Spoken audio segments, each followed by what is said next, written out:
Late autumn work suits me. The towns are quieter, the requests more practical, and nobody expects a miracle. Just clean files and a reliable archive. I was 42 then, taking short digitization contracts for municipalities that didn't have staff or budget to preserve their own paper trail. That week's assignment put me in a disused administrative annex on the edge of a small river town, a plain building that looked maintained but unloved. At 8:30 every morning I unlocked, carried my scanner case upstairs, and settled into room 214 with a mug of coffee and 2 encrypted backup drives. The air was always dry, mineral, and faintly dusty like old plaster warming. If you want more grounded accounts like this, subscribe for the next one. The town had received a state grant tied to pre-1985 property disputes, old zoning adjustments, boundary arguments, easement revisions that still affected current assessments. The annex held the overflow, banker boxes no one wanted to move into the newer municipal office. The clerk handled the contract paperwork and little else. Most days she only dropped off a key at the front desk and sent a short email asking how many batches I'd completed. There was no security system worth mentioning, no cameras, no sign-in sheet, just a building with a purpose that had faded. The only inconvenience was the heating. Some mornings the radiators clicked on, other mornings they didn't. I brought a small space heater and kept it under the desk, beside boxes labeled Parcel Adjustments 1978 to 1984. The first thing that fell off wasn't dramatic. It was administrative. I began noticing certain folders reappearing in my daily intake stack.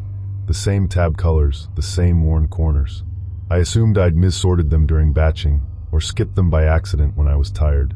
The case numbers matched prior scans exactly. PA 83-117 showed up twice in 1 week, identical down to a crescent-shaped rust stain where an old staple had bled into the paper. I didn't feel fear. I felt mild irritation at myself, the kind that comes with repetitive work. I adjusted my tracking spreadsheet, tightened my routine, and listened to the soft rasp of cardboard lids sliding as I opened the next box. By the third day, the repetition stopped feeling like my mistake. 3 case numbers, PA 83-117 and 2 others, kept resurfacing across different boxes that shouldn't have shared contents. My digital archive confirmed I had already scanned them. The timestamps were clean, sequential, and backed up to both drives. The physical copies were also too consistent to be accidental duplicates. Identical staple rust patterns, the same margin crease near the bottom left corner, the same faint smudge like a thumbprint at the edge of a map overlay. I started marking the inside back flap with a small graphite dot after scanning, a private, harmless control.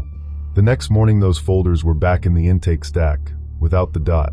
In the hallway outside room 214, I occasionally heard a muted thud of boxes settling, as if cardboard shifted and then went still. If you enjoy slow-burn, realistic horror, leave a like. At 8:47 a.m., I stopped treating it as clerical noise. The files weren't simply duplicated, they were cycling. The pattern aligned with my departure times. Whatever reset them did it after I left, and before I returned, reliably like a routine that didn't need me present. I checked the doorframe and the threshold for scuffs. Dust sat undisturbed where it had been all week, a thin gray line that would have broken under regular traffic. Nothing suggested forced entry or even casual use. I stood in the stillness long enough to notice my own breathing and the faint whir of my scanner's fan starting up. The unease that settled in me wasn't the feeling of being watched. It was the feeling of being managed, like my workday was being edited when I wasn't there. That evening I decided to stay late, not out of bravery, but because I wanted a simple answer. An overlooked doorway, a second key, a janitorial schedule I hadn't been told about. I waited until after 5, when the building usually went quiet, and turned off the overhead lights so only my desk lamp remained. The pool of light made the edges of the room feel farther away than they were. At 6:12 p.m., long after the clerk had left the main municipal office, I heard deliberate steps on the stairwell outside room 214. Not a rush, not a stumble, measured pacing, each footfall placed as if the person knew exactly where the boards creaked. There was no attempt to enter. The steps stopped, resumed, stopped again, as if someone stood with their shoulder near my door, listening to the temperature of the room. Then the handle lowered slowly. It met the locked mechanism with a restrained, gentle resistance, tested once, and held there. I stayed seated. I didn't call out. I had my phone in my hand, but I didn't dial, because dialing would have turned my quiet into an announcement. The handle released. The footsteps retreated down the stairs. I waited until 6:18 p.m., watching the time on my screen like it was a gauge. When I finally opened the door, the hallway was empty. But 3 banker boxes were stacked neatly outside my threshold, lids aligned, labels facing forward, each marked with the same recurring case numbers. I hadn't heard them being moved. I photographed the boxes where they sat before touching anything. The flash washed the hallway in a pale, flat light and made the emptiness feel intentional. I carried the boxes inside, not because I wanted them, but because leaving them in the corridor felt like leaving a message unread. I didn't open them. I emailed the clerk requesting security logs or a key inventory. Her reply came quickly and politely. There were no security logs for the annex, and as far as she knew, no one else had access to room 214.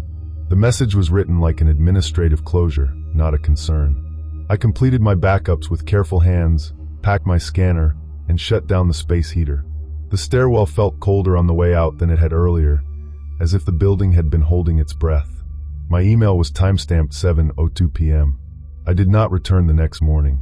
In my report, I used the phrase inventory discrepancy because it was accurate without being dramatic. Weeks later at home, I reviewed my archived scans the way I always do, spot checks for clarity, alignment, missing pages. PA 83-117 was there twice, as expected, labeled identically, stored in separate batches, backed up on both drives. But the margins weren't the same. A boundary line on the zoning map had shifted by a few millimeters, just enough to change where a parcel edge kissed the riverbank. The paper texture and staple marks matched, but the line itself was different, as if redrawn with the same hand in the same style. Both files had different hashes. Both were real. I couldn't determine which version I had originally handled, and the uncertainty made my stomach go quietly tight. I declined further contracts from that town, and I never reported the stairwell incident formally. It didn't fit cleanly into a category that leads to action. Sometimes I think the files weren't being hidden or tampered with in the way people assume. Sometimes I think they were being corrected or rehearsed, cycling through my hands until they matched something I was never meant to see. I still have both versions archived. Late at night, when my desktop is the only light in the room, the faint gray border of a scanned page can feel like a window that shouldn't open. PA 83-117 remains on my desktop unopened. If you know someone who appreciates grounded horror, share this with them and subscribe for the next account.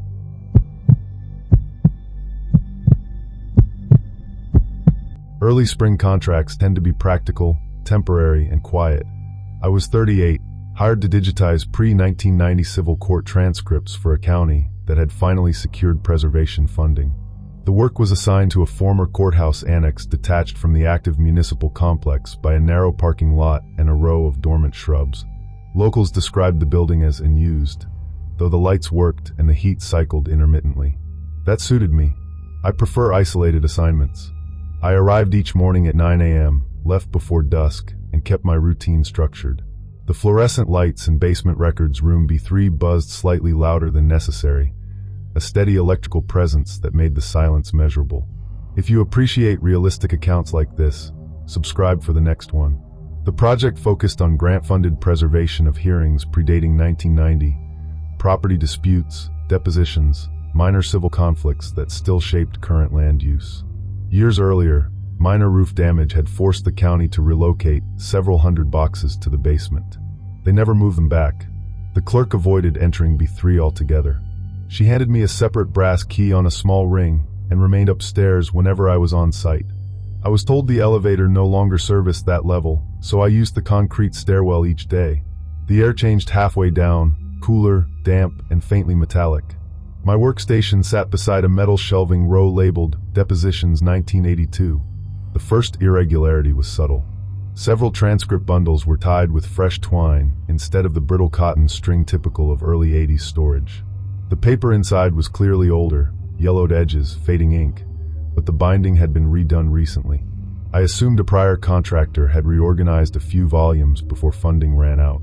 No one mentioned anyone else working there, but that wasn't unusual in small counties with rotating staff. When I lifted transcript case #82-441, the dry pages shifted softly under my thumb, as if they'd been handled more recently than the surrounding files. I noted it mentally and continued scanning. Within a week, something more deliberate emerged. Each morning a different stack of transcripts was already placed neatly at the center of my scanning desk, squared and aligned. I had not left them there the previous evening. To eliminate memory error, I began photographing my end-of-day layout before shutting down. The reference photo saved at 4:58 p.m. showed exact positioning, desk cleared, bundles stacked to the left, scanner covered. The following morning, the arrangement differed. The selected stack always sat centered, ready as though queued. Dust patterns on the concrete floor remained mostly undisturbed. No drag marks, no additional footprints beyond my own. Even the brass key began showing faint new scratches near its teeth, shallow lines that hadn't been there during the first week. The echo of my own footsteps returning down the stairwell each morning felt slightly delayed, as if the room had adjusted to being empty. If you value slow burn, realistic horror, leave a like. Eventually I stopped attributing it to oversight. Someone had access to B3 and preferred not to be seen. The building's exterior doors were alarmed. No alerts were ever reported.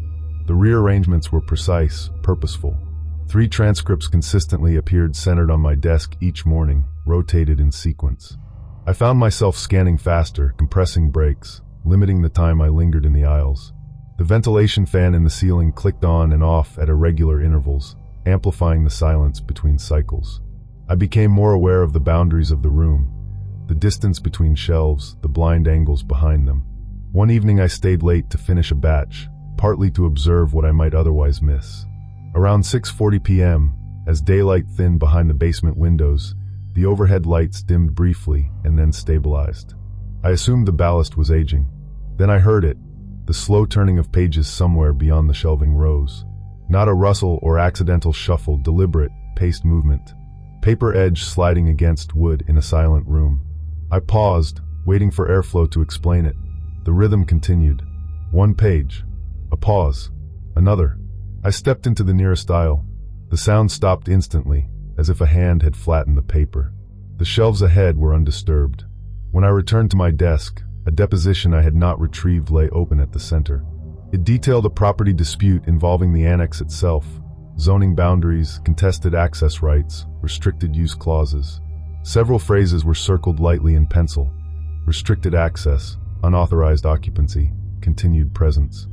The handwriting was sharp and recent, the graphite still slightly reflective. The wall clock read 6:47 p.m. I had not heard footsteps approach or retreat. I closed the deposition carefully, shut down my scanner without completing backups, and locked B3 with more attention than usual. The next morning I reported possible unauthorized entry. The clerk insisted no one else possessed keys to B3 and suggested rodents or airflow. Her voice over the phone speaker carried a faint crackle, thin and administrative. She offered no follow-up beyond reminding me that funding deadlines were tight. I declined further basement work and requested reassignment to upstairs files only. 2 days later I received an email with the subject line, Project Closure, Annex. It stated the digitization was complete enough for grant compliance. No additional explanation. The annex would return to inactive status.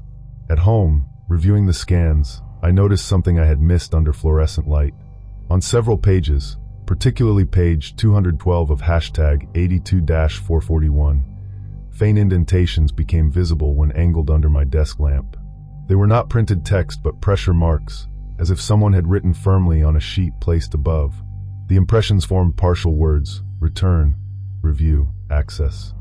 None of those words appeared in the transcript itself.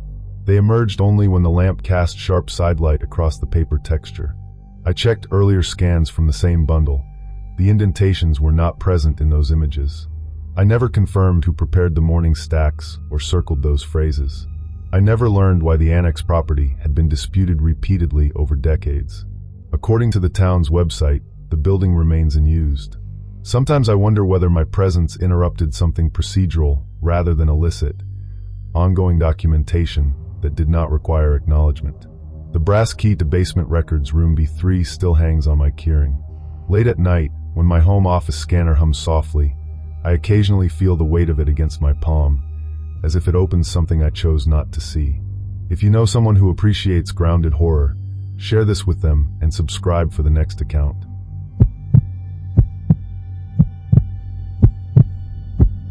Midsummer contracts are usually predictable. I was 45 then, specializing in digitizing historical tax ledgers for towns that had outgrown their filing systems, but not their paper. This assignment placed me in a decommissioned elementary school repurposed for municipal storage. Fewer than 2,000 people lived in the town. Most commuted elsewhere during the day, leaving the streets quiet. My workspace was room 12, the former school library. The windows had been painted shut decades earlier, trapping warm, stale air behind sealed glass. Dust hung motionless in the light. I worked alone between shelves that once held children's books. If you prefer grounded, realistic accounts, subscribe for the next one. The school had closed in the early 1990s. When it did, records were boxed and left behind rather than transferred. The structure was considered safe but avoided due to vague liability concerns. I was given unrestricted access between 8 a.m. and 5 p.m., along with a simple folding table and a ceiling fan that turned slowly despite moving almost no air. My task was straightforward: scan tax delinquencies from 1970 through 1989, verify parcel IDs, and archive the images to both local and remote storage. I began with Ledger Volume 6, 1983, its spine cracked but intact. Within the first few days, I noticed certain taxpayer names repeating across unrelated years. The addresses were identical, but ownership records should have shifted over time, especially across nearly 2 decades. I assumed clerical duplication from the pre-digital era, transcription errors or copied ledgers carried forward year to year. The thin pages whispered as they separated beneath my fingertips. One address appeared more often than the rest: 14, Briar Hollow Road. I flagged it in my notes and continued scanning without concern. As the week progressed, the pattern intensified. The same address surfaced in nearly every delinquency list I handled.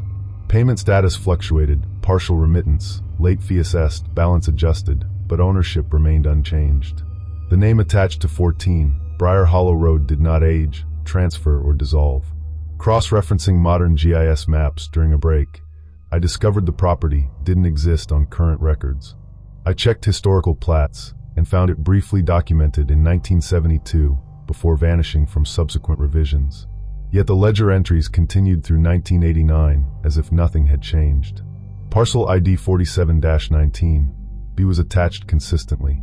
By mid-afternoon, the air inside room 12 grew thick with heat, and the ceiling fan's rotation seemed more symbolic than functional. If you appreciate slow-burn, realistic horror, leave a like. The realization arrived quietly. The school building itself sat on Briar Hollow Road before renumbering. After closure, the address changed to match updated zoning maps. I retrieved old blueprints stored in a side cabinet and found the original designation stamped in faded ink: Parcel ID 47-19B. Blueprint stamp dated 1971. The delinquent account that appeared year after year might not refer to a private residence at all. It could refer to the building I was standing inside. For a moment, the ceiling fan's rhythm seemed to slow, its soft clicking echoing against painted glass. Late one afternoon, as sunlight thinned behind the sealed windows, I resumed scanning entries from Ledger Volume 6. Near the back cover, I felt an uneven thickness between pages. Tucked inside was a sealed envelope, brittle but intact. It was postmarked 1984 and addressed in block print. Current occupant, 14 Briar Hollow. The paper crackled in the overheated air as I opened it. Inside was a formal tax demand notice referencing continuous occupancy and outstanding balances. The amount due as of 1989 was listed precisely: $18,742. A typed footnote indicated that a site inspection was required annually, but had been postponed pending confirmation. I checked my contract paperwork spread across the table. The annex school address matched the older Briar Hollow designation. That meant the building had technically been listed as delinquent for decades.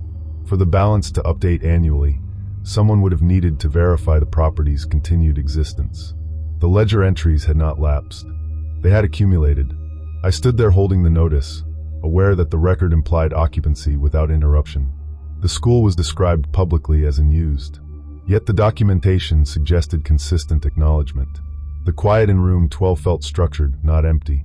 I photographed every ledger page referencing parcel ID 47-19B, including the envelope and notice. I confirmed through the county's online portal that modern tax rolls omitted the property entirely. No delinquency, no outstanding balance, no record of cancellation. I submitted my digital archive without commentary, attaching standard metadata and closing remarks about completion efficiency. The printer motorcycled softly as confirmation copies finished. My final archive upload timestamp read 4:36 p.m. I ended the contract 2 days early, citing that all volumes had been processed ahead of schedule. No one questioned the adjustment. Weeks later, reviewing files for clarity, I noticed a 1991 entry appended to the scanned set. I did not recall handling a ledger beyond 1989. The page listed parcel ID 47-19, B with a brief notation. Occupancy verified. There was no balance adjustment, only that phrase. The metadata showed the scan occurred at 3:12 p.m., July 14th, a time when I was documented at a nearby cafe for lunch. My phone's location log confirmed it. There was no corresponding image in my reference photo folder from that afternoon. As my laptop indexed the file, the fan spun louder than usual. The school building still stands, and used according to public records. Officially, it carries no outstanding tax burden. Unofficially, my archive shows that it never stopped accruing acknowledgement. I have avoided reopening the 1991 entry. On quiet evenings, the soft glow of a PDF thumbnail lingers on my desktop longer than it should. The file name remains unchanged. 47-19, B_1991_addendum.pdf. If you know someone who appreciates grounded horror, share this with them and subscribe for the next account.